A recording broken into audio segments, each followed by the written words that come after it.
বিয়ের ৩.৫ মাস, স্বপ্নে মোড়া এক নতুন জীবনের গল্প। ছোট ছোট পরিকল্পনা, একসাথে পথ চলার অগন্তি প্রতিশ্রুতি, সবকিছু ঠিকঠাক এগোচ্ছিল সৌম্য ও অন্তির জীবনে। ঈদের ছুটিতে তারা গিয়েছিলেন গ্রামের বাড়ি, প্রিয়জনদের সঙ্গে কিছুটা সময় কাটাতে। ছুটি ছিল ১৯ মার্চ পর্যন্ত।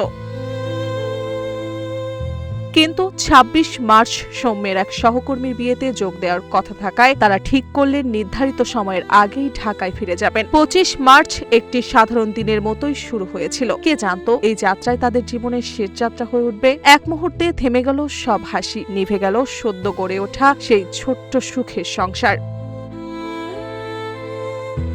২৫ মার্চ বিকেলের দিকে বড়পুল থেকে তারা সৌহার্দ্য পরিবহনের বাসে ওঠেন। বাসটি বিকেল ৫:১৫টার দিকে দৌলদিয়া ৩ নম্বর ফেরিঘাটে এসে ফেরির জন্য অপেক্ষা করছিল। এ সময় নিয়ন্ত্রণ হারিয়ে বাসটি পন্টুন থেকে নদীতে পড়ে যায়। প্রায় ৭ ঘন্টার প্রচেষ্টায় উদ্ধারকারী জাহাজ হামজা বাসটিকে টেনে উপরে তোলে। পরে ফায়ার সার্ভিসের ডুবুরি দল বাসের ভেতরে থেকে সৌম্য ও অন্তির নিথর মরদেহ উদ্ধার করে।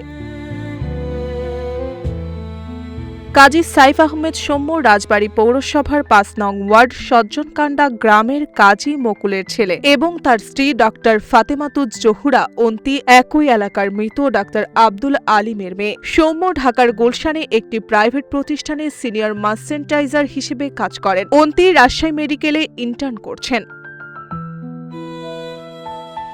গত বছরের ১২ই ডিসেম্বর বিয়ের বন্ধনে আবদ্ধ হন তারা। বিয়ের পর ঢাকায় উত্তরায় ছোট্ট সংসার পেতেছিলেন তারা। ঈদের ছুটিতে ভালোবাসার টানে ফিরেছিলেন গ্রামের বাড়িতে। ২৬ মার্চ একটি বিয়ের অনুষ্ঠানে যোগ দেওয়ার কথা ছিল তাদের। সেই কারণে আগেই ঢাকা ফিরেছিলেন এই নবদম্পতি। কিন্তু সেই ফেরার পথই হয়ে উঠল চিরবিদায়ের পথ। নিউজ ডেস্ক, রূপালী বাংলাদেশ।